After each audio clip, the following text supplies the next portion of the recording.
Bom dia para todos e todas, sejam muito bem-vindos à Fundação Maria de Oscar Americano. Sou Darth Monteiro, diretor cultural aqui da Fundação, então, duas boas-vindas em nome da instituição. A gente tem hoje uma palestra muito especial, da Cláudia Tomavitti, e só uma última palavrinha sobre o nosso apoiador, o Hotel Coia, que hospeda os nossos convidados quando eles vêm de fora. Cláudia disse que não vai mais sair de lá. Nossa, não vou mais embora. Então é isso, muito obrigado pela presença de todos. Agora passo a palavra para o Paulo.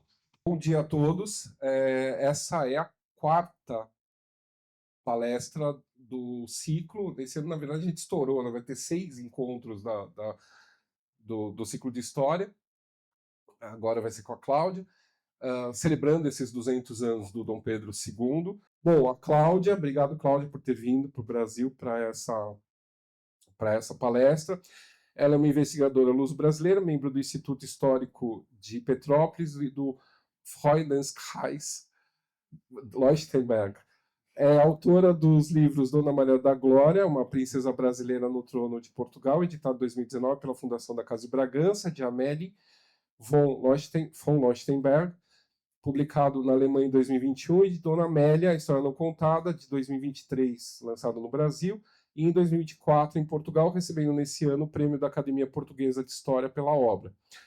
A autora estuda e colabora com diversos arquivos e instituições em Portugal, no Brasil e na Alemanha, onde profere conferências e tem vários artigos publicados, e este ano participa, aqui na Fundação, dos 200 anos do nascimento do Dom Pedro II, com essa palestra falando sobre as relações do nosso último imperador com a família, com parentes dele na Europa, e também assinando a coautoria da exposição que vai até o final do ano. Por favor, Cláudio.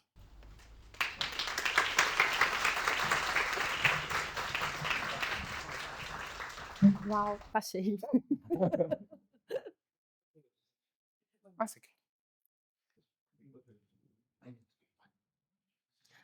Bom dia, tá todo mundo escutando? Perfeito. Gente, muito obrigada por estarem aqui hoje. Eu sei que tem gente que veio de longe. Eu fico muito honrada, muito feliz com a presença de vocês. Paulo, obrigada por me acolher como co-curadora na exposição sobre Dom Pedro II. Eduardo Monteiro, Érico Vital Brasil, a diretoria da Fundação Maria Luísa Oscar Americano. É um grande prazer estar aqui participando dessas comemorações dos 200 anos do Dom Pedro II, tanto com a exposição como com essa palestra hoje, que é uma palestra única. Então, assim, para mim é um dia muito especial e eu espero que vocês também estejam contentes como eu estou. Não sei se vocês perceberam, nesse ciclo do qual eu estou participando, vocês estão vendo, né? O Paulo, que é biógrafo do Dom Pedro II, que é o curador desse ciclo de palestras. Aí a gente tem o diretor do Palácio Nacional da Ajuda em Lisboa, o diretor do Museu Imperial em Petrópolis e eu. Então, assim, obrigada pela confiança, porque eu sei que os outros impressionam mais, mas eu agradeço muito a confiança. É uma grande responsabilidade, mas é também uma alegria muito grande. Então, peraí que eu tenho que entender com esse negócio. Sim. Qual foi a ideia desse ciclo de palestras e dessa exposição que nós montamos comemorando aqui na Fundação?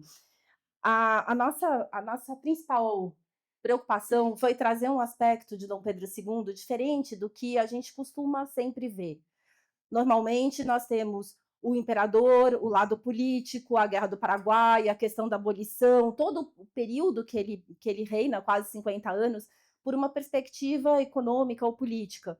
E nós tentamos trazer, tanto nas palestras como na exposição, uma dimensão mais humana de Dom Pedro II.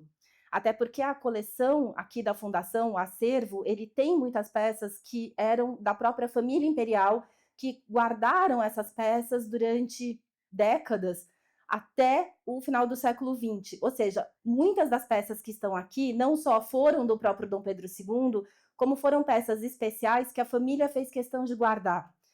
São muitas coisas com uma memória afetiva e que vieram parar aqui, e hoje a gente integrou nessa exposição justamente para dar esse aspecto humano do imperador. E é também a ideia das palestras. Bom, tem várias formas, né, da gente contar a história. A gente pode ver a parte política, pode ver os ciclos econômicos, pode ver a dimensão humana. Por exemplo, essa é uma obra que eu escolhi para começar, porque ela está integrada na nossa exposição, é uma peça aqui da Fundação, é uma aquarela, a única que se conhece, e ela é raríssima, porque ela mostra uma cena de bastidor, que é justamente o que a gente está trazendo hoje. Então, a gente vê o Dom Pedro II jovem, num exercício de desenho. Atrás dele, a gente tem um retrato do pai, do avô. Esse busto talvez seja uma referência à mãe, ou uma alusão, pelo menos. As duas irmãs atrás dele, quase protegendo, com um bastidor de bordado. E essa aquarela foi feita por um pintor francês que veio para o Brasil e que foi professor de desenho deles. E teve acesso a esse olhar de bastidores, a esse olhar mais íntimo, que normalmente a gente não tem. Né? Essas figuras públicas são imperadores, reis, pessoas mais distantes. E é esse olhar mais íntimo que é a ideia da gente lançar sobre Dom Pedro II. E coube a mim apresentar esse aspecto humano a partir da documentação que existe dele, com ele ou sobre ele na Europa. Eu moro em Portugal, mas mesmo antes de morar em Portugal, eu e o Paulo, a gente fez uma grande viagem para a Áustria e por Portugal, pesquisando já para a reedição da biografia do Dom Pedro II, que o Paulo lançou esse ano, já pela nova editora, pela Record. Então, para quem ainda não tem, o livro hoje não está aqui disponível, mas para quem tiver interesse, a reedição integra muito do que eu vou mostrar para vocês hoje, das pesquisas e da iconografia e das peças aqui da Fundação. E a ideia, depois eu continuei também as pesquisas e fui procurando encontrar o que tinha de família imperial brasileira nos arquivos da Europa. E aí, então, eu escolhi algumas coisas para contar a história do Dom Pedro através da documentação inédita que ainda está nos arquivos na Europa.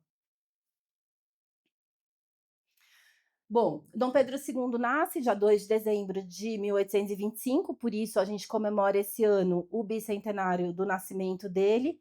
Esse camafeu é uma peça da família que está aqui na nossa exposição, com rubis e safiras e brilhantes.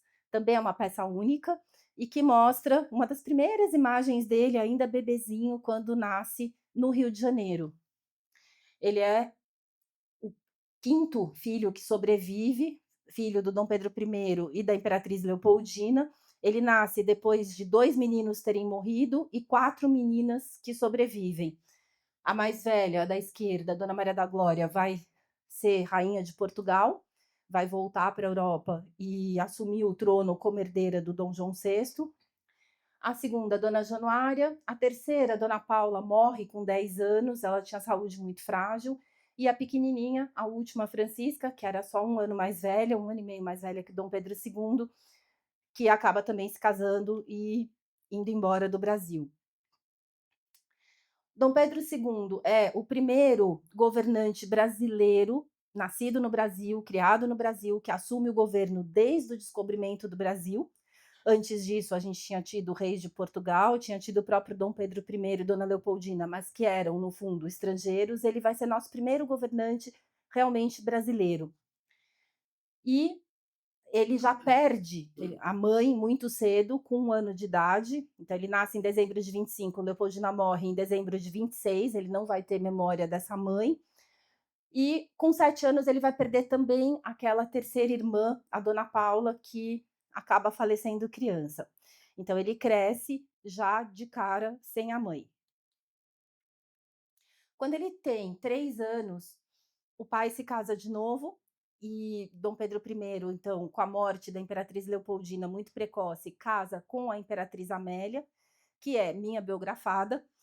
Então, para quem já leu, já conhece meu livro, conhece meu trabalho, ela foi o principal objeto da minha pesquisa e foi a partir dela que eu comecei a estudar a família imperial e acabei enveredando pelos outros personagens.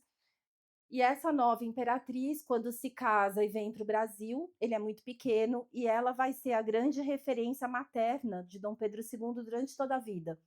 É ela que ele chama de mamãe, é sobre ela que ele vai dizer: perdi minha mãe, não tem dor maior. É em relação a ela que ele vai fazer sempre as notificações da coroação, dos momentos importantes. Ele faz uma lista de quem ele quer pessoalmente avisar, e a primeira pessoa da lista é sempre minha mãe. Então, ela vai ser a mãe que ele vai ter conhecido, embora essa convivência tenha sido muito curta.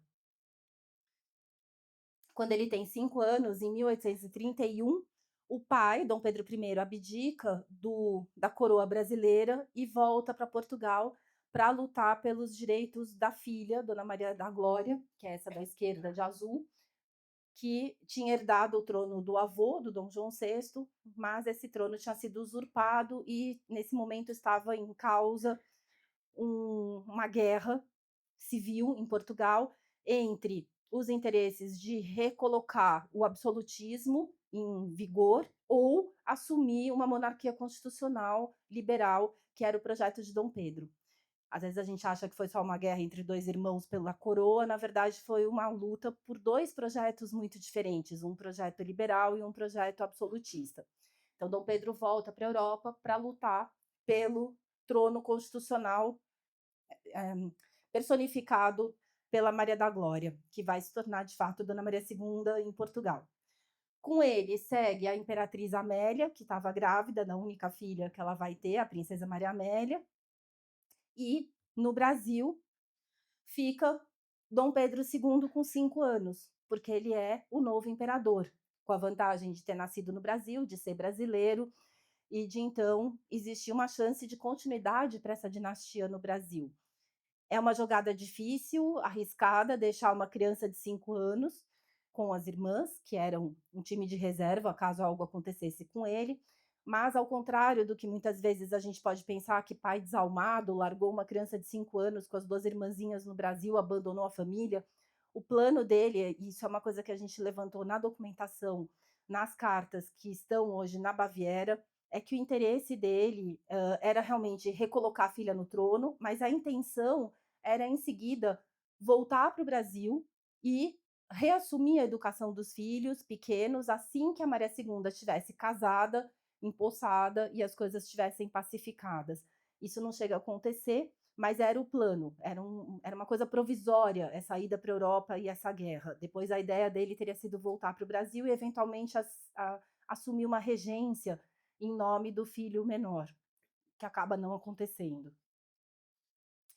E a partir desse momento, 1831, quando o pai, a madrasta, a irmã mais velha embarcam para a Europa, ele passa a escrever cartas, mesmo com 5 anos, pequenininho, a gente já tem as cartas dele para o pai, para a madrasta, para a irmã, ainda muito pequenininho, mas sempre dizendo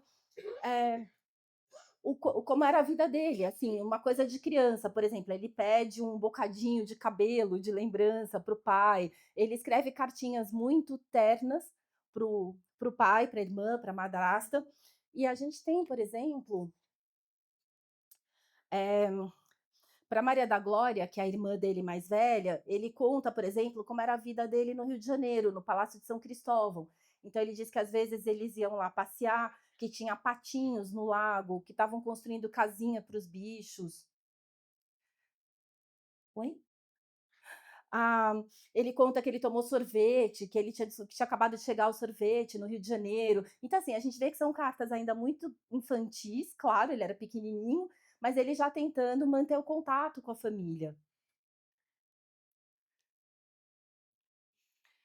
Por exemplo, aqui na fundação a gente tem essa cópia de uma carta que ele manda para o pai quando ele sabe que o pai está doente. Dom Pedro I pega tuberculose durante a guerra e aí chega algum momento a notícia que o pai está muito doente, mas que ele já está melhorando. Então ele escreve para o pai dizendo que bom, que o senhor já está melhorando, que sente saudades. Só que na realidade o pai não estava melhorando, ele em seguida morre. Quando essa carta chega, Dom Pedro já tinha falecido. E o que a gente tem aqui é a cópia que o professor dele anotou, porque a carta original foi para Portugal, então a gente tem aqui a cópia que o professor anotou. E, de fato, em setembro de 1834, Dom Pedro I morre, às vésperas de completar 36 anos, deixa a filha com 15 anos no trono de Portugal, é antecipada a maioridade dela, e Dom Pedro II continua aqui no Brasil como imperador e o governo continua sendo tocado por uma regência até que ele atingisse a maioridade. Então, com 8 anos, ele perde o pai. ele continua se correspondendo com a irmã mais velha, com a madrasta e com o avô na Áustria, porque a gente não pode esquecer, e daí que vem essa importância dessa documentação em Viena, que ele era parente do imperador da Áustria, ele era neto, por parte de mãe, do Francisco, imperador da Áustria. E ele então vai ter essa correspondência com a família em Viena, depois com o tio, que vai ser o novo imperador depois da morte do avô, porque o avô morre quando ele tem 9 anos, no ano seguinte à morte do pai. E depois os primos, né, o outro imperador depois do tio vai ser um primo, o Francisco José, marido da famosa Sissi, e ele vai manter contato com essa família na Áustria porque é a família materna dele. E durante todo esse período, a gente vai ter Dom Pedro II, Dona Januária e Dona Francisca, lembrem que a Paula morreu, muito sozinhos aqui no Brasil, crescendo nessa corte dominada pela regência. Então, eles são controlados, a educação deles é muito controlada. Claro que essas pessoas também têm que mostrar serviço, têm que provar que estão educando direito o futuro imperador. Então, eles têm uma carga horária absurda de manhã à noite, de segunda a sábado. E, assim, mesmo as brincadeiras deles são muito controladas. Uma das brincadeiras mais divertidas é brincar de missa. E tudo é feito para criar essa imagem de um imperador muito culto, muito sábio. Desde cedo ele assume uma fisionomia séria. Depois, logo que a barba dele começa a crescer, ele deixa a barba crescer, ele tenta parecer mais velho, desde pequenininho, assim, a gente percebe que ele tenta mostrar que ele está à altura da expectativa que existe em relação a ele, os órfãos da nação. Peraí que eu tinha separado alguma coisa para ler para vocês. Ah, tá aqui. Quando eles recebem a notícia da morte do pai, chega a notícia de que o pai tinha morrido. Isso é uma coisa complicada, né, para contar para 3 crianças que a mãe já morreu, o pai morreu, eles não têm mais ninguém no mundo. Então resolvem que uma pessoa vai ser responsável para contar para cada uma das crianças que tinha perdido o pai. E eles então recebem a notícia e aí automaticamente eles vão para o corredor meio se procurando, os 3 querendo se abraçar, só sobramos nós no mundo. E é uma cena muito tocante que foi relatada por uma testemunha, que os 3, assim que souberam que o pai tinha morrido, cadê meu irmão, cadê minha irmã, cadê minha irmã? E aí eles se encontram. E esse momento deles tão unidos na morte do pai ficou registrado numa carta que diz o seguinte: é uma aia deles que relata isso numa carta. Por um singular movimento instintivo, o príncipe e as princesas saíram dos aposentos em que se achavam com o único intuito de se procurarem reciprocamente. Encontrando-se logo, todos os 3 se enlaçaram, mudos, até que torrentes de lágrimas e ais prorromperam dos amargurados peitos, com uma intensidade e afeto filial capaz de comover o mais empedrado coração que semelhante espetáculo presenciasse.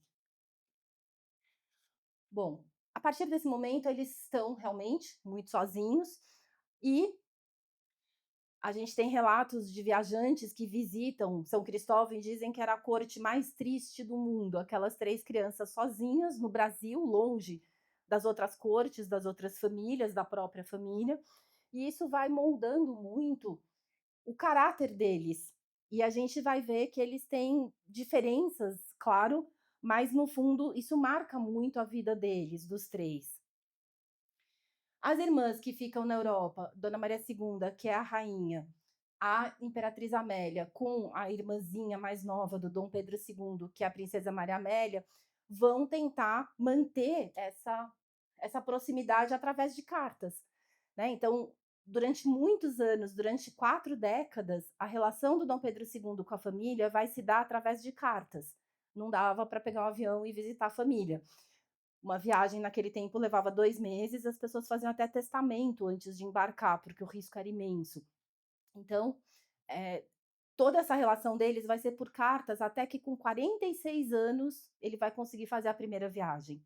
Durante todo esse período vão ser sempre cartas, que para nós tem uma vantagem, é muito triste, mas tem uma vantagem que isso está documentado, e isso sobrou, e a gente consegue ler. Se eles estivessem crescendo juntos, a gente teria muito menos informações, talvez, do que a gente tem por causa das cartas. Então, nesse período, por exemplo, nas cartas para Maria da Glória, eles vão crescendo e aí ela sente falta das coisas que tinham no Brasil, que é uma coisa que eu entendo perfeitamente morando na Europa. Ela tem saudades de comida. Então ela pede para ele mandar palmito, pede para ele mandar frutas, pede para ele mandar coisas, e aí ela dá desculpa assim: não, mas não é para mim, é para os meus filhos conhecerem o sabor do Brasil. É uma boa desculpa. E ele, por sua vez, também pede para ela mandar livros, mandar informações, mandar fotografias depois no futuro, mandar retratos, porque é uma troca que existe dentro da família. A Maria Amélia, que é essa irmãzinha pequena aqui dele, quando ela aprende a ler e escrever, ela escreve uma carta muito fofa para ele pedindo que ela queria uma coleção de pássaros e borboletas brasileiras, que ela iria cuidar muito bem deles, que ela não ia arrancar nenhuma asa destes meus patrícios, porque ela era uma princesa brasileira. Então a gente tem essas cartinhas entre eles em que é uma troca de presentes, mas também de carinho, né? Mesmo à distância. Então eles mantêm essa comunicação. A Imperatriz Amélia, madrasta dele, por sua vez, vai mandar mais de 800 cartas para ele durante toda a vida, praticamente uma a cada 15 dias, e ele responde todas as cartas. A gente não tem as cartas dele para ela, mas tem as cartas dela para ele, e ali a gente vê que ela vai participando da educação mesmo à distância. Ela manda livros, ela escreve em francês para ele treinar o francês, ela pergunta sobre como são os protocolos e explica para ele como se preparar para uma visita, ajuda a escolher a esposa, como que deve ser essa escolha, manda o almanaque Gotha, que na época era por onde a nobreza conseguia achar quem eram os partidos disponíveis. Depois, quando as filhas dele crescem e precisam também se casar, ela ajuda nessa negociação. Então, assim, ela é muito presente. Guerra do Paraguai, ela se mete muito, assim, não, você não pode mandar teu genro, ele tem que ficar, a sua filha ainda não tem filhos, você tem que deixar teu genro em casa, manda quem você quiser para a guerra, menos o genro. Então, assim, ela acaba participando mesmo à distância durante toda a vida dele. A gente vê, assim, cartas de páginas e páginas, porque tudo era tema. Então não era aquela coisa de protocolar de longe. Realmente era uma relação afetiva e próxima. Além dessas três mulheres à distância, também existia uma outra irmã, a Duquesa de Goiás, a Isabel Maria, filha de Dom Pedro I, com a Marquesa de Santos. Era uma meia-irmã que tinha sido legitimada por Dom Pedro I. Então, a Duquesa de Goiás cresce, inclusive, na corte, junto com os filhos legítimos, e quando a segunda imperatriz chega, Dom Pedro I manda ela para ser educada na Europa. Mas ela vai e ela ainda guarda lembranças desse período em que ela cresceu em São Cristóvão com os irmãos. Então tem as cartinhas da Duquesa de Goiás para o Dom Pedro II, lembrando de quando nós brincávamos juntos, nós que agora não temos mais nosso pai. E ela se sente muito próxima também dessa família, porque ela não conhece a família da mãe. Ninguém contou para ela que ela era filha da Marquesa de Santos. Inventaram uma história que a mãe tinha morrido no parto, e a única família que ela conhece é a família paterna. Então, ela é irmã do imperador, e eles vão manter essa correspondência durante toda a vida, até se reencontrarem no futuro, já bem adultos. Essa cartinha que ela escreve, ela fala assim: o que é do tempo em que brincávamos juntos? Que saudades! Ao menos nós temos cartinhas para aliviar o que sentimos do Mano. Então, assim, a gente vê que tem esse carinho, né? Esse monte de mulheres, na verdade, que cercam ele. E as duas irmãs que vivem com ele, mais velhas que ele. Dona Januária, nascida em 1822, 3 anos e meio mais velha, e que passa a ser a chefe da família, porque não tem mais ninguém, ela é a mais velha, então todos os decretos da regência ela tem que ter conhecimento, toda a correspondência vai em nome dela e ela responde pelos irmãos. Ela escreve em nome dos irmãos, ela dá notícias da educação do irmão. Então, imagina, ele tinha 6, ela tinha 9, mas ela era a irmã mais velha. E isso vai fazer com que ela seja sempre muito mais séria, muito mais responsável, até um pouco mais triste, porque ela tem uma responsabilidade muito grande muito cedo. Então, por exemplo, tem uma carta dela que ela escreve para o avô, um pouco escuro aqui, peraí.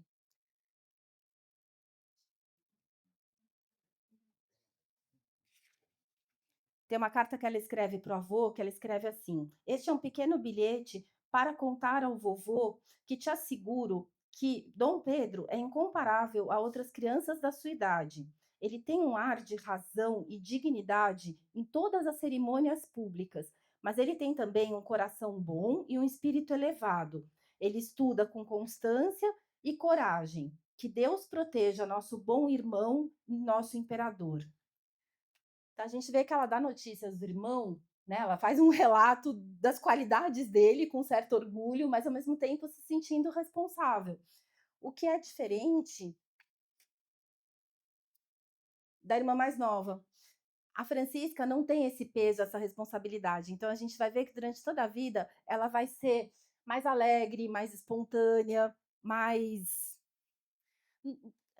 menos peso da responsabilidade que recai sobre ela faz com que ela possa ser mais leve. Então a gente tem, por exemplo, as cartinhas dela pro avô, ela conta sempre sobre os irmãos de uma maneira mais alegre, assim. Então ela fala: "Nós somos os 3 por 1, que bom que o vovô escreveu para nós juntos." Ela fala sobre as brincadeiras, e ela é afilhada do imperador da Áustria. Então, ela tem muito orgulho, porque ela se chama Francisca Carolina, porque o padrinho, o avô, o imperador da Áustria, chamava Francisco e a esposa dele Carolina. Então, por isso ela era Francisca Carolina. No Brasil, às vezes a gente fala que foi por causa do Rio São Francisco, que foi uma homenagem, talvez também seja, mas na verdade era comum você dar o nome dos padrinhos. Então, o Francisco e a Carolina são padrinhos da Francisca Carolina. E ela tem muito orgulho disso, porque ela é dos irmãos especial para o avô, porque ela é afilhada deles. De qualquer maneira, é um universo um tanto feminino, né? Essa família. A gente tem a madrasta, as irmãs na Europa, as irmãs aqui. Ele não tem nenhum irmão. E ele vai crescendo com essa ideia de que ele é o chefe, o responsável, o imperador, muito sério, muito responsável desde sempre, mas ao mesmo tempo, claro, é uma criança tentando fingir que é um adulto. Com a morte do Dom Pedro em 1834, vai entrar uma primeira referência masculina para ele, que vai ser o marido da irmã rainha de Portugal. Ana Maria II se casa em 1836 com Dom Fernando, que é um príncipe alemão, um príncipe germânico. Ela tinha 16, ele tinha 19, Dom Pedro nessa altura tinha 10, e de repente ele passa a ter um cunhado. E os cunhados, eles até se tratavam por mano, mana, né, como se tivesse realmente virado um irmão. E ele começa, a partir dessa idade, a se corresponder com Dom Fernando. No começo, claro, a diferença de idade é imensa, mas eles vão, ao longo da vida, mantendo essa correspondência.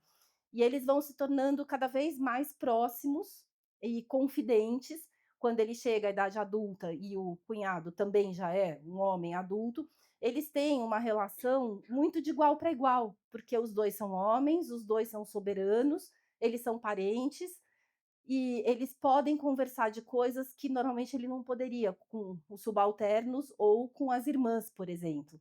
Então a gente tem cartas que são muito importantes, que o Paulo traz, inclusive, na biografia do Dom Pedro II, que a gente descobriu em Portugal, que são assim as cartas mais abertas do Dom Pedro, em que ele mais abre o coração. Ele fala de amor, ele fala de confiança. Ele conta para o Dom Fernando, por exemplo, que ele é acusado desde pequeno de ser segredista.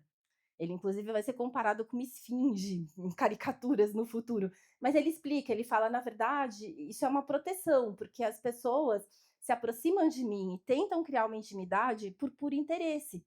E aí depois elas usam essa intimidade ao seu favor. Então eu me fecho, porque eu sei que não é sincero. Então, assim, é uma carta única. Normalmente, até no diário, ele é super lacônico, né? Às vezes tem momentos tão importantes, ele escreve 2 linhas, assim, você fala, meu Deus. Mas nessas cartas para o Dom Fernando, ele é muito mais honesto, muito mais sincero, muito mais aberto. Então, essa pessoa vai ser um grande amigo, embora eles só vão também se conhecer pessoalmente já quando ele tem 46 anos, e o Dom Fernando tem 55, mas de qualquer maneira vai ser uma amizade, uma referência importante, né? Nesse universo de tantas mulheres, esse é o primeiro irmão, né, o cunhado que surge na vida dele. Essa árvore genealógica tá horrorosa, mas o que eu quero mostrar é só que a gente tem um entrelaçamento da família Orleans, da França, com a família Bragança, Portugal e Brasil, em vários momentos. Deixa eu ver se eu consigo fazer isso aqui. Sim. Então, aqui a gente tem o Luiz Felipe, rei da França, casado com a rainha Maria Amélia, que era uma tia da imperatriz Leopoldina. E por ela ser tia da Leopoldina, todos esses filhos deles vão ser primos dos nossos príncipes brasileiros. E aqui vão começar os casamentos e os entrelaçamentos entre eles. E aqui, por exemplo, a gente vai ter a princesa Isabel vai casar com um membro dessa família, depois lá para frente a gente vai ter um casamento de uma rainha de Portugal, de uma rainha de uma filha de um herdeiro do trono da França com o rei de Portugal, e num determinado momento a gente vai ter aqui o Nemur, a gente vai ter o casamento da Francisca, que vai até casar primeiro do que todos, a pequena, né, aquela que era mais alegre, mais espontânea, que vai se casar primeiro dentro dessa família Orleans. Ela vai casar com um dos filhos dos reis da França. E isso começa alguns anos antes do casamento dela, vai ter uma visita desse primo que vem para o Brasil para visitar a família, para conhecer o Rio de Janeiro. Esse primo, o príncipe de Joinville, vai chegar no Brasil em janeiro de 1838 e vai ser o primeiro parente que Dom Pedro II vai conhecer. A primeira pessoa que vem da Europa com quem ele tem contato. E aí, nessa altura, o Dom Pedro tem 12 anos, o primo que vai chegar tem 19, mas ele já é capitão do seu próprio navio, ele já está na marinha, já é um homem, 19 anos naquela época já era um homem. E o Dom Pedro II fica muito ansioso pela chegada do primo, então ele fica esperando, cada vez que aparece um navio com a bandeira francesa, ele fala, é o primo, é o primo. Aí não é. Aí um dia, realmente, em janeiro, o primo chega, não tinha como ter certeza, né, quanto tempo a viagem levava, e aí em janeiro, o príncipe de Joinville chega. O evento é tão especial que chegam até a cunhar uma medalha pela visita de um príncipe estrangeiro no Brasil. E aí o Dom Pedro II, quando conhece o primo, ele primeira coisa que ele faz, ele fica paralisado, ele fica sem saber o que dizer, assim, chega um rapaz, ele não sabe o que fazer. Aí ele pega o primo pela mão, sem falar uma palavra, leva no gabinete que tinha sido da mãe, da imperatriz Leopoldina, para mostrar a coleção de pedras, de mineralogia que tinha sido da mãe. Para ele era o maior tesouro, era a lembrança da mãe, e ele quer dividir isso com o primo, que afinal é parente também da imperatriz. E aí eles começam, então, a conversar, e ele vai quebrando um pouco a timidez, e a visita é uma coisa fenomenal, porque esse primo, além de ser marinheiro, de ser, enfim, né, o primeiro homem da família que ele conhece, ele era muito aventureiro. É ele quem vai trasladar os restos do Napoleão de volta de Santa Helena para a França, ele vai depois combater na Guerra da Argélia, ele vai viajar o mundo, e era uma pessoa já com espírito muito aventureiro. E ele tinha um animal de estimação que era um leão. Então imagina um menino de 12 anos, chega o primo com um leão. E aí ele começa meio que quebrar o protocolo, porque como ele é um príncipe que tem o seu próprio navio, dentro do navio dele valem as regras da corte francesa, que são diferentes das regras da corte brasileira. Então, por exemplo, o Dom Pedro II e as irmãs só podiam dançar entre eles. Se tivesse um baile, uma festa, eles só podiam dançar entre eles, porque eles eram os únicos que tinham o mesmo nível social. Eles nunca tinham dançado com outra pessoa, eles nunca tinham feito nada muito fora do ambiente controlado. E o príncipe de Joinville dá uma festa a bordo do navio dele. Essa aquarela, infelizmente, não é da festa do Joinville, é de um outro navio do comandante Hammond, mas é a única imagem que eu encontrei. Mas acho fascinante porque a gente vê como eles pegavam assim esses panos e faziam um salão de baile flutuante. Aqui no meio, onde é o mastro, eles colocavam muitas velas para iluminar, devia ser fantástico, e esse era mais ou menos o ambiente da festa. E essa festa foi a primeira vez em que o Dom Pedro II e as irmãs puderam dançar com outras pessoas. Foi uma coisa assim revolucionária. E aí o príncipe de Joinville resolveu inventar uma brincadeira e fazer uma simulação de uma batalha, primeiro numa ilha. E aí eles acharam o máximo, imagina, brincar de guerra e tal. E aí resolveram fazer a mesma coisa na cidade, no centro do Rio de Janeiro. Dom Pedro II e as irmãs ficaram tão felizes de estar pela primeira vez livres no meio da cidade que eles sumiram na multidão. Foi um desespero, porque eles desapareceram. Saiu todo mundo procurando os três. E aí, bom, enfim, acabaram as brincadeiras externas, mas essa visita foi um marco muito grande. E provavelmente nesse momento, tanto o príncipe Joinville como a caçula, a princesa Francisca, devem ter, enfim, tido algum interesse um pelo outro. Depois as negociações de família avançaram e 5 anos depois ele volta para o Brasil, aí sim, para se casar com ela. Então, em 1843, ela já tem 18 anos, aí eles se casam, na época ela tinha 13, né, era muito cedo, e ela vai ser a primeira das irmãs a casar e ir embora para a Europa, porque ela não tem grandes compromissos no Brasil, né? O irmão é imperador, a irmã mais velha é o time de reserva, então ela se casa e vai morar na França, na corte do rei Luís Felipe. Eles são super felizes, têm filhos, e depois o rei Luís Felipe cai, então eles perdem o trono, vivem uma época no exílio, mas eles vivem bastante. Ela é uma das filhas que morre mais tarde, só em 1898, e ela e o príncipe Joinville são muito felizes. Mas ela vai embora, então é mais uma perda para o Dom Pedro II, essa irmã alegre, espontânea, que vai embora cedo. Em 1841 é antecipada a maioridade dele. Ele é em 1840, no ano seguinte ele é coroado, porque as revoltas regenciais estavam completamente fora de controle. Então acreditaram que se de alguma forma tivesse um imperador no trono, mesmo que com 14 anos, seria mais fácil de debelar as revoluções, e com isso acontece o chamado golpe da maioridade. Depois ele vai, enfim, comentar que quiseram que eu tivesse 18 anos com 14, que é um documento que o Paulo achou, que é uma coisa assim meio... na época ok, mas futuramente ele lamenta um pouco ter perdido, né, a chance de poder ter viajado, de poder ter feito outras coisas, porque ele teve que assumir o poder muito cedo.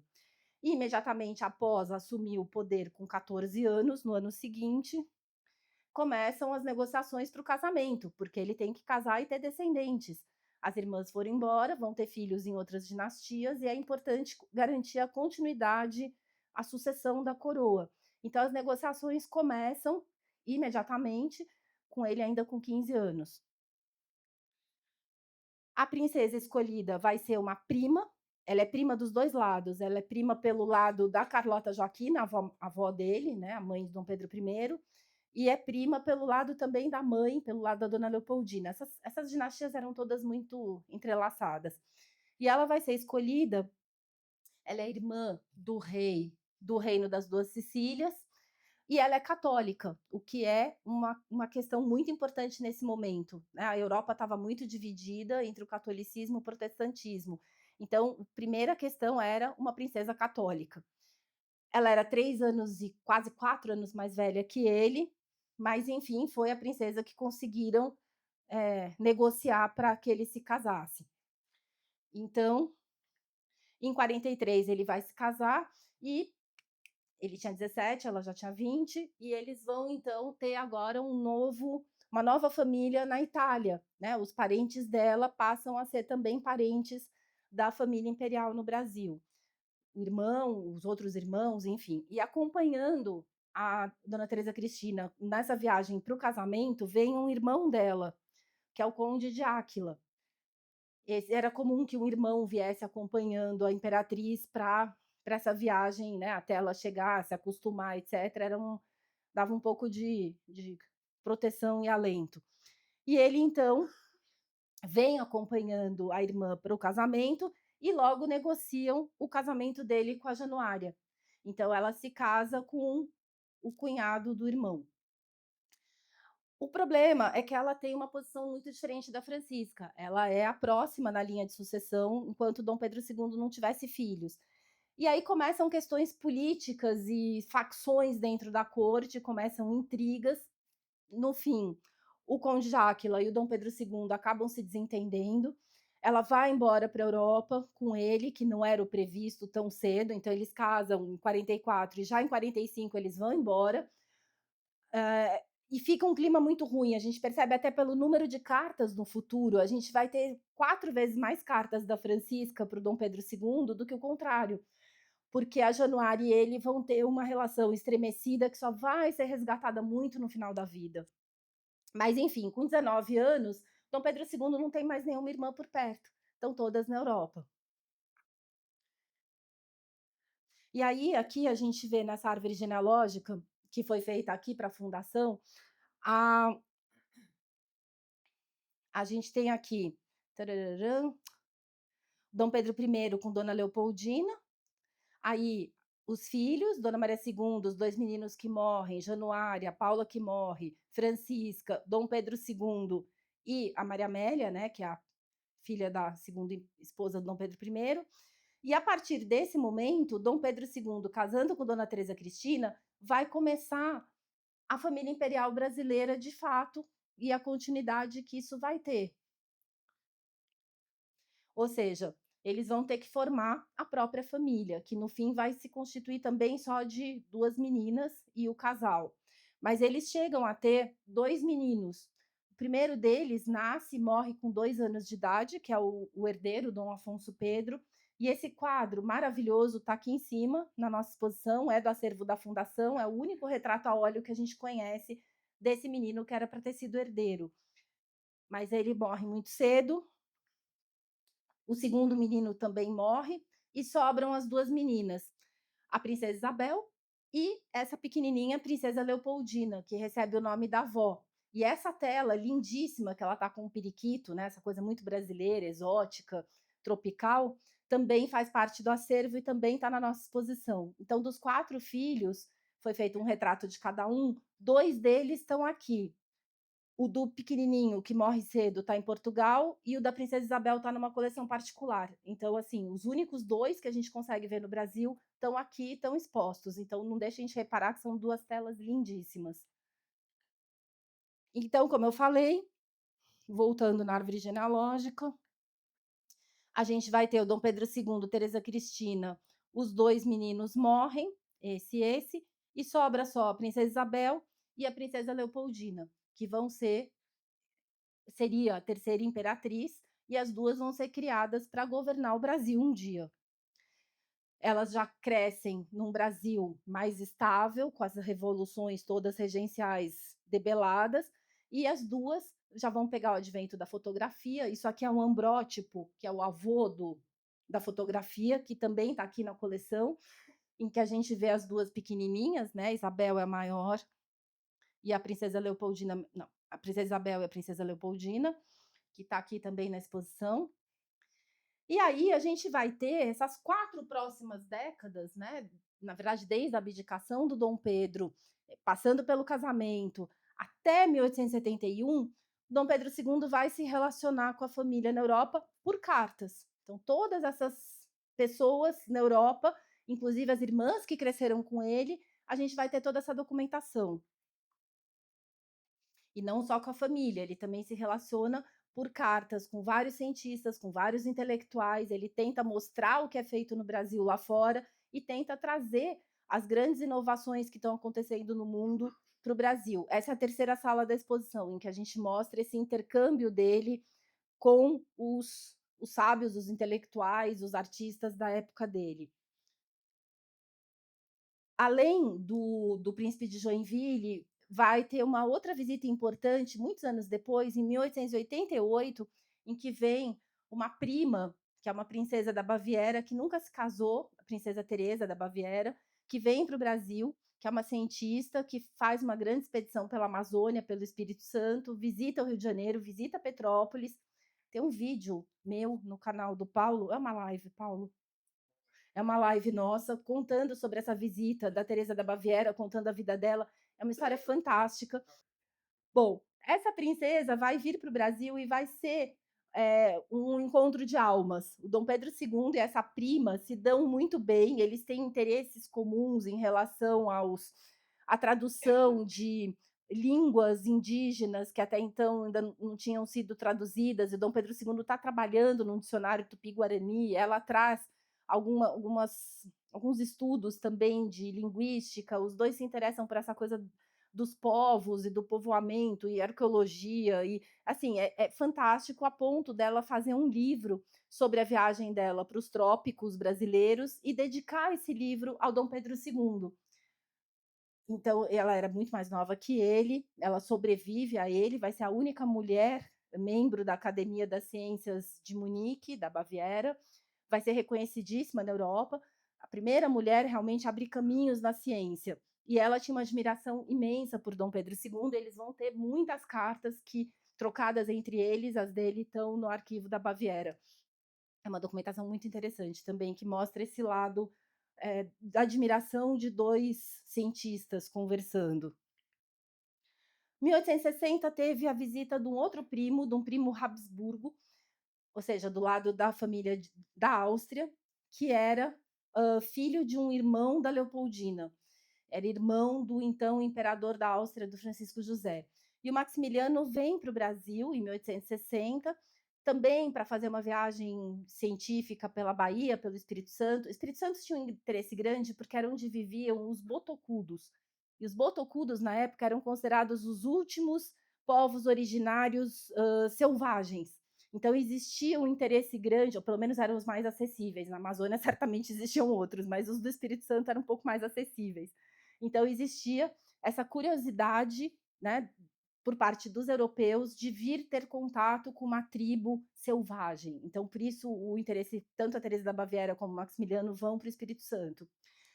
Mas, além do interesse, enfim, pela natureza, pelos povos daqui, o Maximiliano também tinha uma missão, que era tentar negociar o casamento da princesa Isabel, que nessa altura já tinha 14 anos, então já estava na época de começar a pensar no casamento da herdeira, e o Maximiliano acha que poderia ser uma alternativa casá-la com o irmão dele, um irmão mais novo dele, que era o arquiduque Luiz Vitor, que era um príncipe e que ele achava que seria uma opção. Bom, o problema é que ele escreve uma carta para o irmão dele na Áustria, dizendo que, olha, a princípio parece uma boa ideia, porque o imperador é um homem firme, que pode ser que consiga dar jeito no nosso irmão, porque ele vai ter todo o interesse, já que ele vai casar com a herdeira.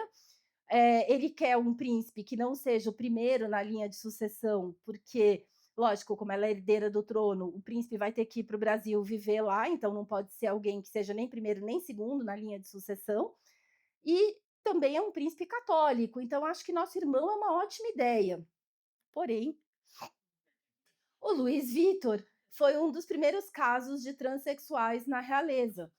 Ele gostava de ser chamado de Lutzi-Vutzi, e ele se vestia de mulher. E provavelmente nem o Dom Pedro II teria conseguido dar jeito nele, nem com toda a boa vontade.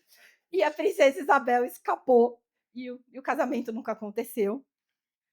E aí, então, começaram as negociações a sério para o casamento das princesas, em que a madrasta, a Dona Amélia, os parentes todos na França, o príncipe de Joinville, cunhado, várias pessoas vão se mobilizar para tentar decidir a questão do casamento da princesa Isabel e da princesa Leopoldina.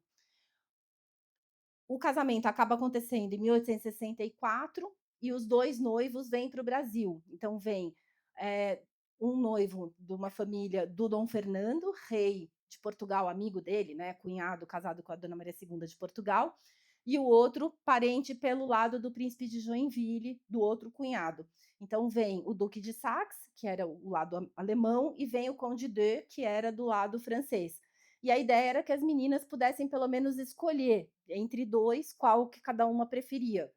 E, de fato, acaba acontecendo uma troca dos noivos em relação ao que tinha sido inicialmente decidido. A troca não foi talvez tão pouco influenciada assim, mas as meninas acreditaram que foi, então é isso que importa.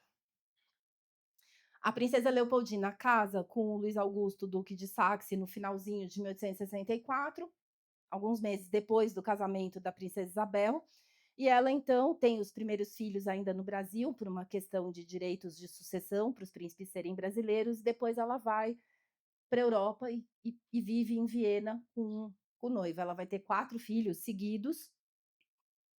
Ela casa em 64, dezembro de 64. Aí, entre 66 e 70, ela tem 4 filhos. Aliás, essa foto são 3 meninos, né? Eles vestiam os meninos até desfraldar como meninas. E aí depois, o quarto filho nasce, ele nem está nessa foto, ele era bebezinho quando ela acaba falecendo em Viena, que é enfim, um comentário que o Paulo sempre faz, né, de que as duas Leopoldinas tiveram destinos inversos. A avó, a imperatriz, saiu de Viena, veio para o Rio de Janeiro, morreu de febre tifoide com 29 anos, e a neta dela, Leopoldina, saiu do Rio de Janeiro com o mesmo nome, morreu de febre tifoide em Viena com 24 anos. Então, as duas tiveram destinos trocados, trágicos, deixando filhos pequenos. Dom Pedro II, então, por causa da morte da filha, ele vai para a Europa em 1871 pela primeira vez. É a primeira vez que ele consegue autorização do governo para sair do país. É um motivo triste, claro, porque a filha morreu. E aí o que aconteceu? Enquanto a princesa Leopoldina tinha tido 4 filhos em pouquíssimo tempo, a princesa Isabel vai levar 10 anos para conseguir engravidar e ter descendentes. Então a sucessão do trono brasileiro passa nesse momento pelos netos do Dom Pedro II que estão em Viena.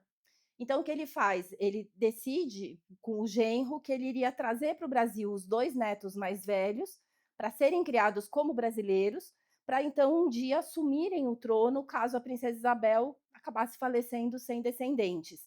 Então, ele vai para a Europa para buscar os 2 netos mais velhos e trazer para serem criados. Claro que a viagem não vai ser só isso, a gente tem na terceira sala da exposição várias informações sobre essa primeira viagem, que é uma viagem longa que ele faz por toda a Europa. Ele chega aí para o Egito, depois na volta ele pega os meninos e vem para o Brasil. Claro, com a esposa, Dona Teresa Cristina acompanha ele nessa viagem. E é a primeira vez que finalmente ele pode ver o mundo que ele ouviu falar, que ele leu em livros, que ele estudou a vida toda, com o qual ele sonhou a vida toda. E pela primeira vez, ele então vai para a Europa, e, enfim, e para o Egito, e consegue encontrar as pessoas com quem ele se correspondeu a vida toda. Ele vai conhecer os imperadores da Áustria, o primo dele, Francisco José, que nessa altura já é uma geração abaixo, casado com a imperatriz Elizabeth, a Sissi.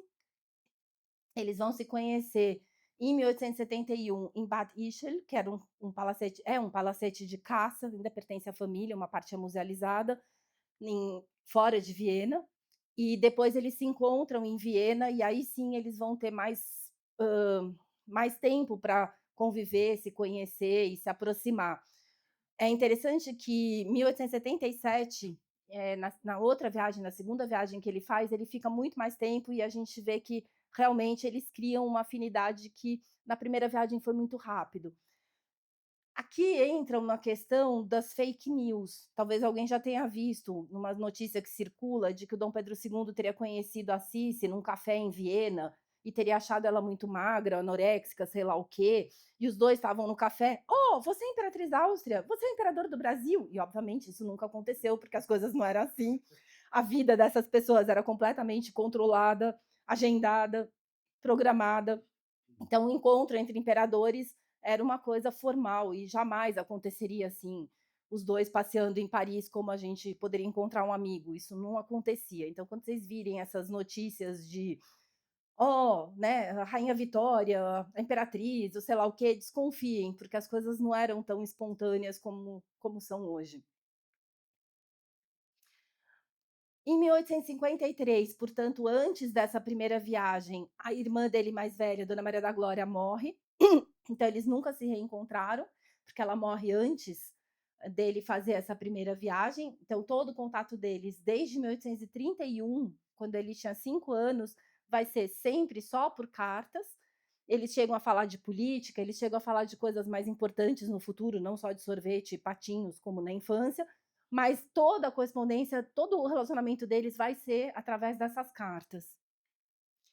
Ele também nunca vai conhecer a irmã mais nova, filha dessa madrasta da Imperatriz Amélia, porque a princesa Maria Amélia morre no mesmo ano que a irmã, de tuberculose, com 21 anos, então eles nunca se conhecem, e eles têm cartas lindas entre eles. Tem um biógrafo dela, Dom Carlos Tasso, que comenta que ele era quase que um amigo imaginário para ela, porque eles nunca se conhecem, ela manda muitas cartas falando de várias coisas, e ele responde quando dá, enfim, mas eles nunca se encontram. Ele vai reencontrar a madrasta. Quando ele faz essa primeira viagem, em 1871, ele chega em Portugal, depois de passar uma quarentena que ele quer fazer por causa da febre amarela que estava tendo na América do Sul. Então, ele passa os primeiros dias no lazareto. Aí, o primeiro lugar que ele vai visitar é a madrasta. Então, visitei minha mãe, e aí ele comenta que foi muito emocionante, mas que ela estava muito avelhantada e doente. Para a época, ela tinha quase 60 anos, isso era uma idade avançada, ela sofria do coração, não tinha tratamento, e assim, a gente não tem maiores informações, como eu disse, às vezes dá um pouco de raiva, a gente pega o diário dele, é um momento super emocionante, ele está reencontrando a madrasta depois de 40 anos, e ele escreve só isso, assim, foi muito emocionante, minha mãe, que pena, avelhantada e doente, ponto. E aí você quer estrangular, que mais, né? Mas ele não, ele era meio lacônico. Em compensação, quando a princesa Isabel visita a Imperatriz Amélia, um pouco antes, né, no casamento dela em 64, ela vai passar a lua de mel na Europa, e ela para em Lisboa e visita a avó. E aí tem a carta dela para o pai contando sobre a avó, e graças a Deus ela escreveu um pouco mais.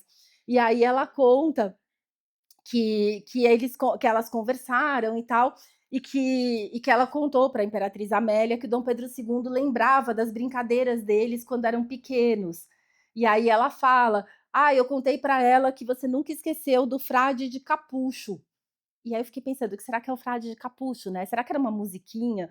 Será que era aquela brincadeira assim, cadê o nenê, né, que você esconde a fralda? Será que era, sei lá, um brinquedinho? O que que era o frade de capucho?". Mas assim, a gente vê que ele guarda no coração as memórias dessa convivência entre os 3 e os 5 anos com a madrasta. Então, pela carta da princesa Isabel, a gente consegue ter um pouco mais um vislumbre desse carinho e do que deve ter sido esse encontro deles.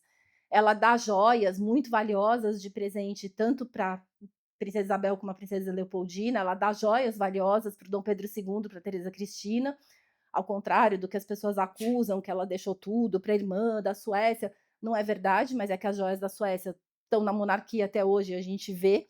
As outras que foram dadas para a família desapareceram, mas não significa que não foram dadas. Mas, de qualquer maneira, é um reencontro na ida, né, quando ele chega na Europa em 71, e antes de voltar para o Brasil em 72, eles se veem pela última vez. 6 meses depois, ela morre, em janeiro de 73, e eles nunca mais se veem. É também nessa viagem que ele vai reencontrar a Dona Januária, em Londres. Nesse momento, ela já não vivia mais na Itália, porque nesse período a gente já tinha tido a unificação italiana e a família perde a coroa do sul da Itália, então eles vão para o exílio, eles se reencontram em Londres, ele não via a Januária desde 27 anos antes. Ele reencontra a Francisca 28 anos depois, né, porque ela casou um ano antes, também destronada, quer dizer, enfim, o sogro dela tinha sido destronado, então ela também vivia no exílio. Ele reencontra a duquesa de Goiás, aquela meia-irmã, filha da Marquesa de Santos, ela vivia na Alemanha, tinha casado na nobreza bávara. E aí tem umas lendas também de que ele teria chegado no castelo dela e aí o jardineiro perguntou: "Quem é o senhor?" E ele disse: "Eu sou o imperador do Brasil, eu sou o irmão da dona do castelo". E aí o jardineiro teria entrado e falado assim: "Tem um louco lá fora dizendo que é o imperador do Brasil". Chama o segurança. O que também nunca aconteceu, isso é lenda. Na verdade, ela foi recebê-lo na estação de trem, fazendo parte da comitiva de recepção, com convite, com protocolo, daí eles tomaram um café juntos, tudo muito formal, como convinha, né, a esse ambiente de corte, de monarquia. Mesmo que ele quisesse que as viagens dele tivessem um caráter mais informal, ele nunca deixa de ser imperador. Então, assim, é outra dessas lendas que contam, mas que não pode ter sido verdade. E, finalmente, ele conhece o grande amigo, interlocutor, confidente, que é o cunhado, Dom Fernando. Ele vai para Portugal e, finalmente, conhece o viúvo da irmã dele mais velha, da Maria da Glória. Eles passeiam juntos, esse é um desenho que o próprio Dom Fernando deixa, que é muito engraçado, porque o Dom Pedro II está usando um chapéu amarrado por um lenço. Não sei se ele estava com dor de dente ou se estava ventando muito. Sintra venta muito e eles fizeram um passeio pela serra. Então essas pedras, na verdade, são da Serra de Sintra. E atrás, parecendo Dom Quixote, é o próprio Dom Fernando. Ele se retratava meio quixotesco. E eles ficam muito próximos, né, quando eles finalmente se conhecem pessoalmente. E nessa altura, o Dom Fernando já estava casado de novo. Ele já tinha ficado viúvo há alguns anos, tinha conhecido uma outra moça e tinha se casado pela segunda vez com a Condessa de Edla. E a Condessa de Edla, ela era uma cantora de ópera que se apresentava no palco de uma forma, para a época, muito escandalosa. Ela chega em Lisboa e acaba fazendo uma apresentação em que ela faz o papel de um pajem. E o pajem usa um calção, ou seja, a mulher estava com as coxas e as pernas de fora, numa época em que mostrar o tornozelo era erótico. Então, a mulher de coxa de fora, ela estava praticamente pelada. E aquilo foi um escândalo na sociedade lisboeta. Bom, Dom Fernando não achou nada disso, adorou e se apaixonou por ela, porque além de bonita, talentosa, ela era muito inteligente, muito culta. Eles começam a namorar. Aquilo é um escândalo também, né, por eles estarem viajando juntos sem serem casados. Em algum momento, ele resolve casar com ela. E aí toda a sociedade é contra esse casamento, porque ela não tem o mesmo status que ele tem. Então, como assim um rei vai casar com uma cantora, né, mal falada? E ele não está nem aí, ele casou com a Maria da Glória jovem, teve um monte de filhos, assumiu a regência, fez o que era esperado dele, já tinha um filho no trono, ele viúvo, ele não está nem aí, mas a Condessa não é recebida em sociedade. E é a única pessoa que vai visitá-los e que vai realmente conviver com eles e dar o respeito, a respeitabilidade que a Condessa não tinha em Portugal, é o Dom Pedro. Então ele vai e encontra com eles no chalé que eles tinham. O chalé é um palacete que eles tinham dentro do parque do Palácio da Pena, que aliás é uma coisa interessante porque o Dom Pedro II está construindo o Palácio Imperial em Petrópolis ao mesmo tempo em que o Dom Fernando está construindo o Palácio da Pena na Serra de Sintra. Dom Pedro manda reflorestar toda a Floresta da Tijuca, o primeiro grande reflorestamento urbano que a gente tem no mundo. Na mesma época, um pouco depois, Dom Fernando manda reflorestar a Serra de Sintra. E eles trocam espécies, tem araucárias brasileiras no Parque da Pena. A gente tem todo esse intercâmbio entre os dois que a gente vê nas cartas, que eles realmente trocavam um pouco de tudo. E o Dom Pedro II vai visitá-los na Pena, onde nem o rei nem a corte subiam, porque a Condessa de Edla não era respeitável, e o Dom Pedro II dá essa respeitabilidade, honrando a Condessa com a visita dele. Depois disso, quando Dom Fernando morre em 1885, ela herda todas essas propriedades do rei. Isso é super contestado e o Dom Pedro manda uma carta apoiando. É óbvio que o Dom Fernando deixaria as coisas para você, onde nós fomos tão felizes, onde vocês fizeram todo esse trabalho juntos. Então ele endossa o direito dela. E isso tem um peso, porque ele é o imperador do Brasil. Então realmente ele apoia a viúva do cunhado e amigo. Até o fim da vida eles vão trocar muitas cartas, é uma correspondência muito interessante entre os dois. Ainda vão ter mais 2 viagens internacionais, que também na exposição vocês podem ver, a gente tem várias fotos, tem os painéis explicando, né, o que foram essas viagens, e esse intercâmbio do Dom Pedro mostrar o Brasil e trazer o que tinha no mundo de mais importante para cá, então desde a fotografia e todas as inovações tecnológicas da época, no campo da ciência, a questão da bacteriologia, ele traz todas essas inovações do mundo para cá. Depois, em 87, 88, ele já está doente, ele sofria de diabetes, não tinha tratamento na época, então isso acaba minando muito a saúde dele. Ele vai para a Europa para tentar se tratar naquelas famosas termas que existiam, que a nobreza frequentava. E aí é quando a princesa Isabel acaba assinando a Lei Áurea durante essa ausência do imperador, e quando ele volta, em 1889, em seguida, já ocorre a proclamação da República. Então, essa é uma alegoria que a gente tem aqui, que está no final da segunda sala da direita, em que a gente vê, né, a nova bandeira do Brasil, e lá atrás a gente tem o imperador de Cartola com a família, prontos para embarcar, para ir embora no exílio. Essa também é uma peça raríssima que está aqui na exposição. Dom Pedro vai ter um último reencontro com as irmãs dele nesse período, já no exílio. Na verdade, são os 3 exilados que vão se reencontrar pela última vez na França, em 1890, nessas termas. Eles já estão todos com idade, já estão todos com a saúde mais fraca. E além das 2 irmãs, da Januária e da Francisca, com quem ele vai de novo conviver agora, né, sem o problema do cunhado, sem as intrigas que fizeram eles se afastarem, eles vão ter um resgate desse relacionamento. Também tá uma filha da irmã mais velha, da Maria da Glória, a princesa Dona Antônia.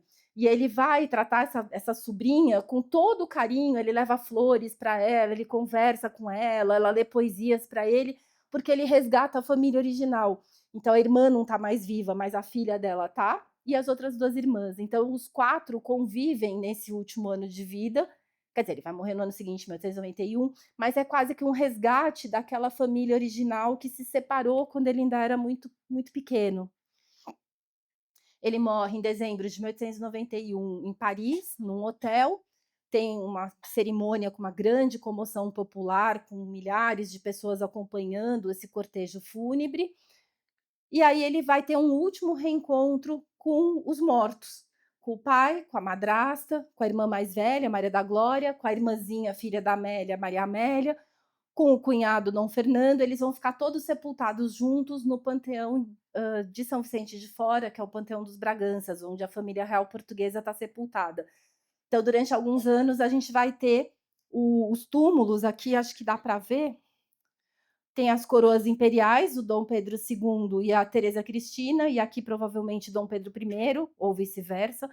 Mas o fato é que durante alguns anos ele vai acabar reunido, né, depois de morto, com os mortos da família dele. Menos a mãe, porque a mãe estava sepultada no Rio de Janeiro. E aí, desde 1939, aí vai ter o translado dos restos mortais do Dom Pedro II, da Dona Teresa Cristina, da Princesa Isabel, do Conde de, do filho mais velho dela e da esposa, que então estão todos reunidos hoje na cripta da Catedral de Petrópolis. Então ele volta para a cidade que ele criou em Petrópolis, que é onde ele está sepultado até hoje. Né, ele morre na França, fica um tempo em Portugal e acaba voltando para o Brasil já no século XX. Primeiro ele fica no Rio de Janeiro e depois sobe para Petrópolis. É isso.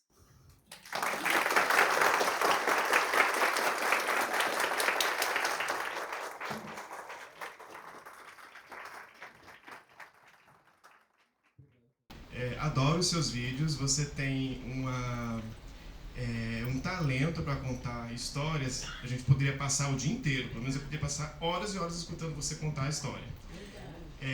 Parabéns, né, pela apresentação. E eu queria fazer uma pergunta, na verdade, uma curiosidade. O Maximilian, ao qual você se refere, foi o imperador do México? Obrigada pelos elogios. Sim, o Maximiliano, ele é esse arquiduque da Áustria. Que a princípio chega a cogitar casar com a princesa Maria Amélia. Eles se conhecem crianças ainda na Baviera, depois se reencontram em Portugal e chega a ser cogitado um casamento entre eles, mas era preciso primeiro que o imperador, o Francisco José, irmão mais velho dele, se casasse, o que só vai acontecer depois. Então, nesse meio tempo, a Maria Amélia fica doente, morre e o casamento não acontece, senão provavelmente ele teria sido teria sido cunhado do Dom Pedro. De qualquer maneira, depois ele vai se casar com a Carlota da Bélgica e juntos eles vão ser os imperadores do México, numa tentativa de monarquia que acaba não acontecendo, um final muito bom, e ele acaba preso e fuzilado, é o famoso Maximiliano do México, que vem para o Brasil, visita Dom Pedro, quer dizer, primeiro ele visita as primas, né, a princesa Isabel, a princesa Leopoldina, porque Dom Pedro e a imperatriz estavam em viagem. Daí ele encontra com o imperador no Espírito Santo, o casamento com a Lutz e Fusi não dá certo, e depois ele volta para a Europa e se torna o imperador do México. Exatamente, é ele mesmo. Mais perguntas? Eu tenho uma curiosidade, uma pergunta. Qual foi a sua sensação na exumação dos corpos de Dom Pedro, Leopoldina e Dona Amélia? Obrigada. Foi uma coisa emocionante, daquelas coisas que quando a gente está vivendo, a gente sabe que vai ficar na memória para sempre.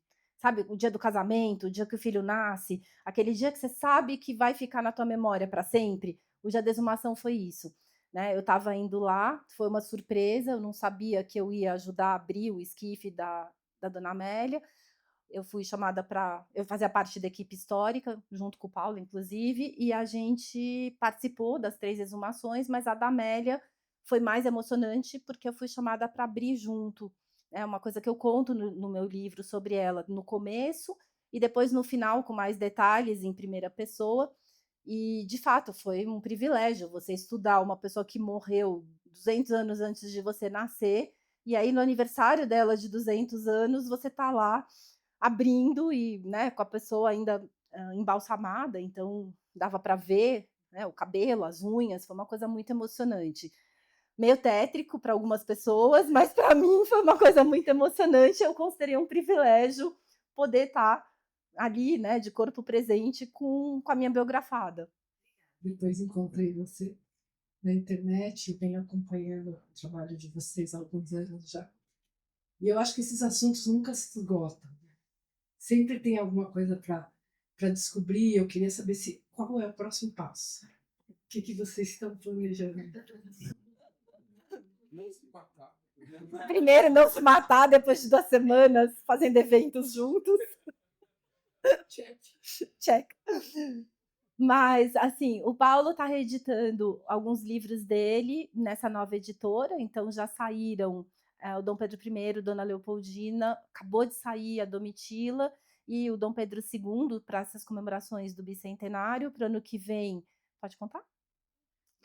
Para o ano que vem ele vai lançar um livro inédito que eu já li em primeira mão, que está maravilhoso, que é a história do Dom João VI, com a visão tanto do Brasil como de Portugal e do quanto as coisas de um país estavam influindo no outro, que é uma visão nova, né? Normalmente a gente tem livros portugueses com a visão de Portugal e fala um pouco sobre o Brasil, e muitos livros já trabalhados do que foi essa permanência de 13 anos do Dom João no Brasil. E o Paulo justamente pega esse enfoque do quanto o que estava acontecendo aqui influenciava lá, vice-versa, e como que Dom João navegava, né, entre esses 2 mundos e o que ele consegue deixar para esses 2 países. O livro está incrível. Eu posso falar porque o livro não é meu? Não é, eu não posso dizer meu livro é incrível, mas eu posso falar que o livro dele é. Então, esse é o novo projeto dele agora, o Dom João VI, que sai ano que vem, provavelmente no começo do ano. Eu estou trabalhando com a documentação que eu levantei sobre a estadia da Imperatriz Amélia e da Princesa Maria Amélia na Ilha da Madeira, e pessoas e, enfim, coisas que acontecem durante a estadia delas, porque quando eu fiz essa pesquisa para minha biografia, teve muita informação e nem tudo a gente consegue aproveitar no livro. O livro já ficou enorme. E esse era um assunto muito específico e que eu acho que tem um interesse também muito regional. Então, eu estou fazendo uma publicação agora, ainda tentando patrocínio, o livro está pronto, mas a minha ideia é lançar agora, se eu conseguir, esse material sobre a Ilha da Madeira, que além de tudo é belíssimo, né? Assim, tem paisagens, tem retratos, tem muita coisa que eu descobri que são inéditos e que eu gostaria de fazer uma publicação específica sobre esse material que eu descobri. Então, esse é o projeto que eu estou trabalhando agora. Obrigada. E em Portugal eu tenho recebido grupos, tenho recebido pessoas que me contratam para passear, para conhecer, para visitar. Então, eu tenho também trabalhado com essa área de turismo, na verdade, turismo histórico em Portugal. Aliás, posso dizer que a Cláudia foi excelente guia, tá? Excelente guia. Foi um prazer passear com você. Boa tarde, eu sou Osvaldo, sou carioca, moro em Brasília e eu queria fazer uma pergunta assim, ligada à sua temática. A gente vê que a monarquia chegou ao final muito vilanizada, desgastada, e depois da propaganda republicana sempre vilanizando toda a família real e o período monárquico, a gente vê hoje no Brasil uma grande nostalgia da monarquia, né? Tentando resgatar valores, até o movimento monárquico na década de 90. Como é que você vê essa nostalgia da monarquia no Brasil atual? Eu acho que as coisas sempre acontecem em determinados momentos históricos por motivos daquele período. Então, da mesma maneira que quando vem a República, a monarquia é demonizada, a gente entende que é um momento em que tinha que se afirmar o novo governo. Então, o governo anterior tem que ser péssimo para justificar que ele teve que ser deposto. Depois, a gente vai ter um momento, eu ainda colocaria um momento intermediário, em que a gente teve a abertura depois, né, da redemocratização no Brasil, em que o cinema, o teatro, as novelas puderam falar de uma maneira mais aberta, e isso pendeu para um lado extremo, em que daí esses personagens foram caricaturizados, foram, enfim, humilhados quase, né? E em que a gente teve um momento de, lógico, vende, mas todo esse sensacionalismo e esses estereótipos foram muito reforçados, porque era um momento de, bom, já que podemos falar o que queremos, então podemos falar o que quisermos, mesmo sem nenhum fundamento histórico. E aí a gente tem agora, eu acho que um momento de uma polarização muito grande no Brasil, em que leva as pessoas a pensarem assim, bom, tá bom, o que poderia ser uma alternativa? E a nostalgia em relação à monarquia, eu acho que está muito relacionada com Dom Pedro II. Porque Dom Pedro II, que foi o último governante durante 5 décadas, ele teve um governo muito estável, ele foi uma pessoa que realmente se dedicou ao bem do Brasil, uma pessoa que queria o bem do Brasil em todos os sentidos, que se esforçou para que o país crescesse, para que o país fosse uma potência. Então, a gente tem como referência um último imperador muito bom, que é o mesmo que acontece com a história do Brasil holandês. Quando a gente pensa, se Pernambuco e o resto do Brasil tivessem sido dominados pelos holandeses, a gente estaria melhor. Por que tem essa nostalgia? Porque o Maurício de Nassau foi um excelente governante. Então a gente fica com a imagem de que os holandeses eram ótimos. E, na verdade, não sei, a gente tem outras colônias holandesas no mundo que não tiveram um futuro muito brilhante. Mas a gente tem, às vezes, essa fotografia do último e aquilo passa a ser uma referência. E se o último foi muito ruim, a gente tem uma imagem péssima. Se o último foi muito bom, a gente tende a idealizar. E, de fato, Dom Pedro II, eu considero que tenha sido um grande governante, principalmente muito dedicado ao Brasil. E é uma coisa da qual a gente sente falta. Hoje a gente tem grandes interesses e muito pouca preocupação pelo futuro do país. Eu acho que é daí que nasce essa nostalgia. Não sei se eu respondi a tua pergunta. Meu nome é Marcos, eu sou de Tocantins. Eu tenho 2 perguntas para fazer. Houve algum encontro do Dom Pedro II na Europa com os filhos de Dom Miguel? E sobre os laços familiares deles, houve convergência dos descendentes deles com algumas outras casas reais europeias? Dos descendentes de Dom Miguel? Isso, se houve algum encontro dele com os Socorro. filhos de Dom Miguel. Não faço ideia.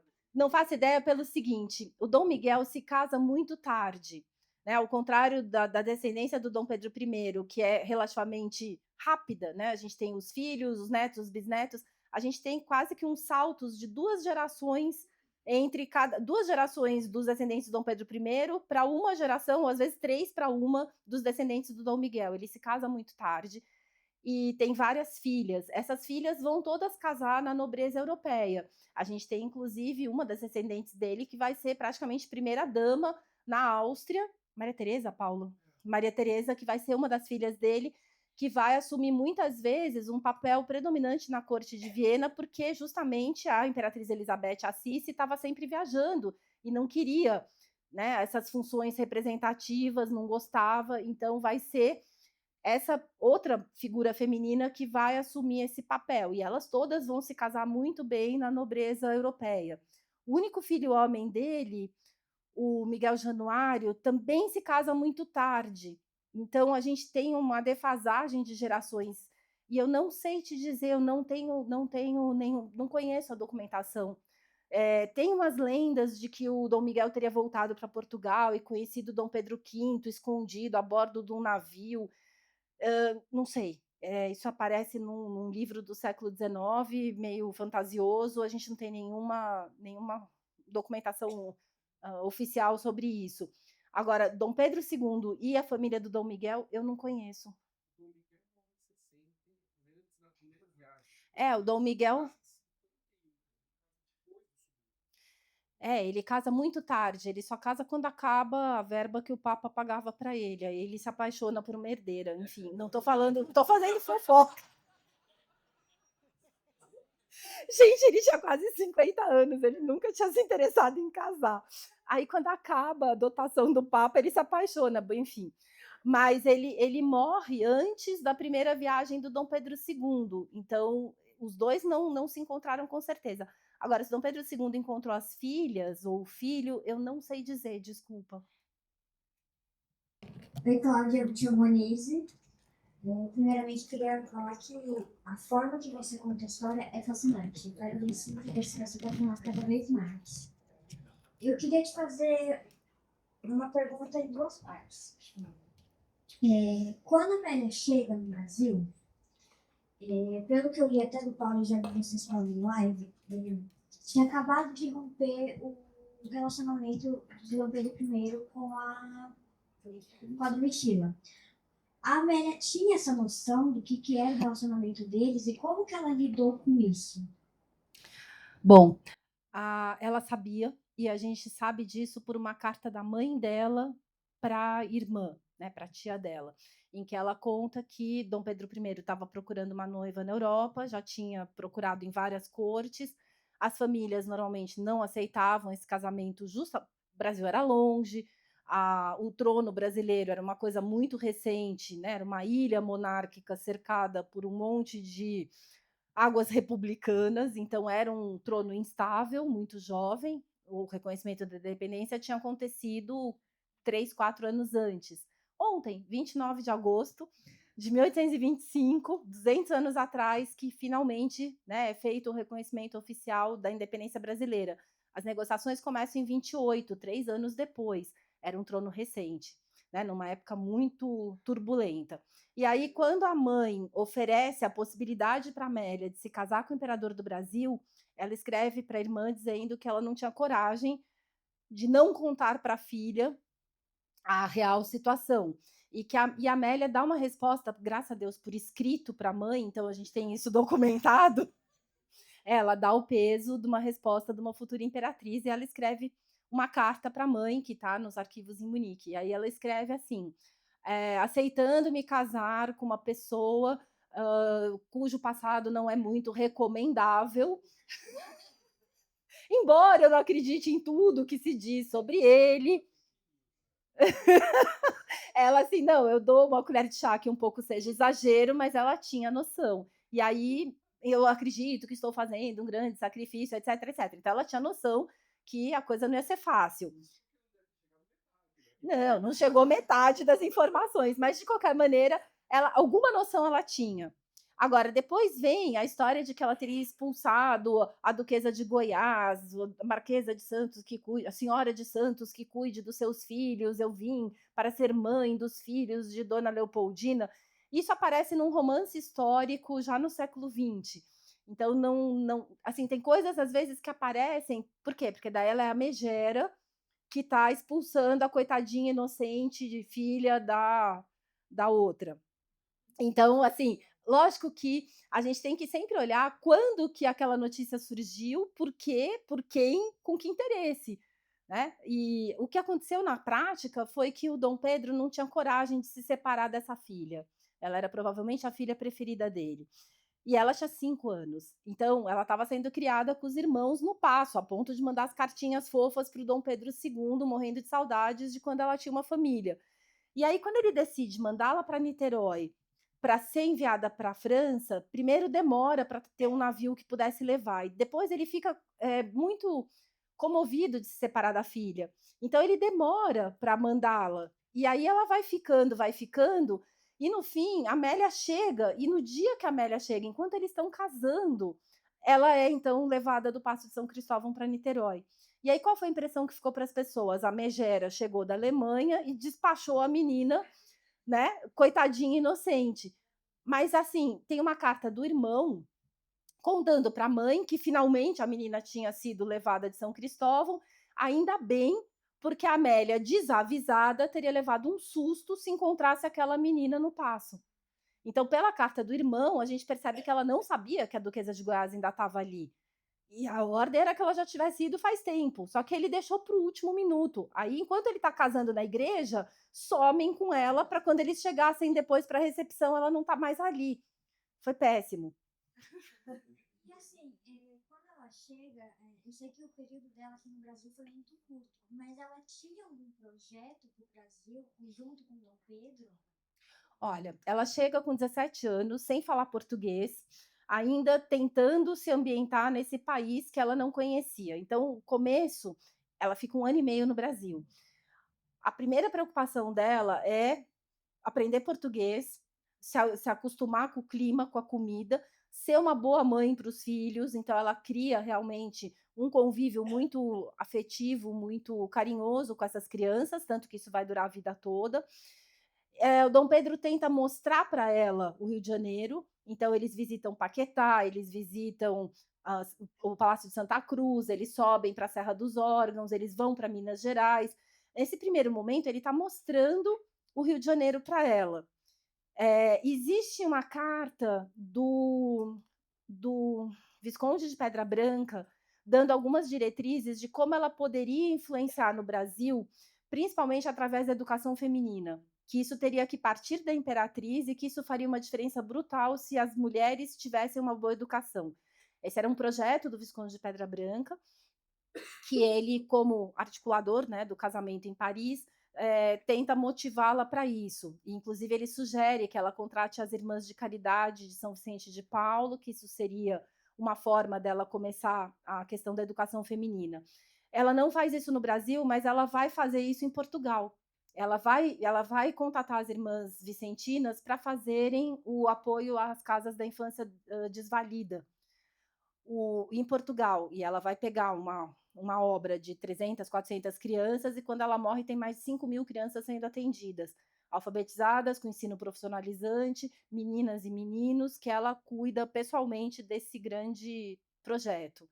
Então, me parece que ela comprou a ideia, né? Porque ela vai aplicar exatamente o que ele diz em Portugal.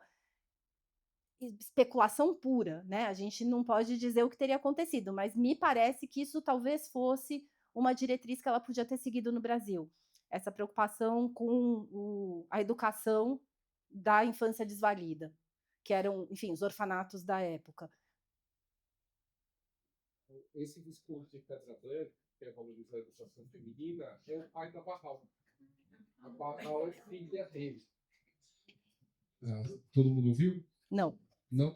Esse Pedra Branca, que o Cláudio está comentando, que incentivou a Amélia a entrar na questão da educação feminina, ele é o pai da futura Condessa de Barral, que vai ter uma educação super esmerada a ponto de, mais tarde, virar preceptora das filhas do Dom Pedro II. A fundação tem 2 quadros dela, uma ela pequena e outra mais velha. A gente vê como as ideias, às vezes, germinam de maneiras diferentes, né? Então, isso vai dar algum fruto em Portugal e, de fato, foi uma ótima lembrança. A Barral vai ser responsável pela educação da princesa Isabel, da princesa Leopoldina. Então, isso talvez tivesse frutificado né, com uma imperatriz, essa parte do olhar feminino, talvez uma terceira monarca, né, uma imperatriz, a princesa Isabel talvez pudesse ter seguido esses ensinamentos do Pedra Branca através da filha dele, que tem essa educação esmerada. Mas tudo isso, no fundo, assim, a gente está trabalhando com um si, né, que talvez pudesse. Não deu tempo. 1 ano e meio é muito pouco tempo para quem muda de país tão jovem, assume 5 enteados, todo o papel de representatividade, né, e conhecer o país, e entender o idioma. Então, não deu tempo. Tem mais alguma pergunta? Mais uma ali. Daqui a pouquinho a gente está encerrando. Queria perguntar para você qual influência que você, seus estudos, né, o senhor Paulo também, sobre os Andrada, porque a gente sabe que Dom Pedro recomendou o filho dele para os Andrada, quando ele saiu do Brasil, né? Então, queria saber qual a sua opinião, o que você descobriu em relação a isso. Eu nunca estudei de verdade o José Bonifácio, eu tenho poucas informações. O que eu posso te contar sobre ele, que eu descobri de novidade, foi o que aconteceu quando a Imperatriz Amélia chegou, né? Então, num primeiro momento, quando ela chega no Brasil, tinha uma questão da troca do ministério. Ela chega em outubro e em dezembro é feita uma troca de ministérios. E um pouco antes disso, ela recebe a visita do José Bonifácio, que tem uma conversa com ela, em que fica documentado que ele teria orientado a nova imperatriz a tentar influenciar o Dom Pedro para que ele se reaproximasse do Partido Brasileiro. Nesse momento, que a independência já estava consolidada, o grande problema era essa animosidade entre o Partido Português e o Partido Brasileiro. E a desconfiança que as pessoas tinham de que Dom Pedro estava privilegiando os interesses portugueses, apoiando as guerras na Europa, apoiando a causa da rainha na Europa, em vez de, né, dedicar tempo, dinheiro, energia para os problemas brasileiros. E ela também, a Imperatriz Amélia, já tinha chegado no Brasil orientada pela mãe. A gente tem uma carta da mãe para ela, ensinando milhares de coisas, eu transcrevo isso no livro, explicando desde como ser uma boa imperatriz, como ser uma boa mãe, como se comportar como esposa, parto, pós-parto, assim, é uma carta fantástica, e entre as muitas recomendações que ela dá, quando ela entra na parte política, ela fala que era muito importante que a Amélia, como imperatriz do Brasil, privilegiasse sempre os interesses brasileiros, e que então ela procurasse sempre conciliar o imperador com os brasileiros, e que se tivesse alguma rixa com Portugal, mesmo que isso custasse a paz doméstica com a enteada, que era a rainha de Portugal, que ela privilegiasse o Brasil. E ela, de fato, vai ter uma influência importante nessa formação desse Ministério de dezembro de 1829, tanto que ficou conhecido como Ministério da Imperatriz. E, de fato, Dom Pedro se reaproxima do Partido Brasileiro e manda para a Europa o chamado Gabinete Português, que eram 2 conselheiros dele muito próximos, né? O Chalaça, que era um amigo dele, e o João Pinto da Rocha. Os 2, então, são embarcados para Portugal, para Inglaterra, em abril, né? Então, você vê, de dezembro para abril, eles são despachados, e ele se cerca só de conselheiros brasileiros. Então, essa influência, até pelo nome, né, do Gabinete da Imperatriz, e o que se sabe, pode ter tido uma influência do Bonifácio, porque ela tem essa audiência com ele um pouco antes, e o Dom Pedro apresenta o Bonifácio para ela como: esse é meu melhor amigo. Ele confia no Bonifácio a ponto de deixá-lo como tutor das crianças. Ele vai ser depois afastado, mas o desejo do Dom Pedro foi esse. Então a gente vê que era uma pessoa em quem ele confiava, tanto que ele deixa que o Bonifácio aconselhe a nova imperatriz. Então a gente vê que existe uma relação de confiança. Mas tem a carta que o Bonifácio deixa para ele quando Dom Pedro morre, que é uma carta muito bonita, muito emblemática, em que ele fala, né, sobre a morte do Dom Pedro I. Ele fala: seu pai não morreu, só os homens comuns morrem, os heróis são eternos. Então ele deixa uma mensagem muito bonita. Mas imagina, quando o pai morre, em 31, ele tinha 6 anos. Perdão, 34, ele tinha 9 anos. Bom, acho que é isso, né? Então, Cláudio, eu queria agradecer muitíssimo sua maravilhosa palestra. Obrigada. Sempre um prazer ter você de volta. Então, a gente espera que brevemente você esteja aqui com a gente de novo. Eu também. Obrigada.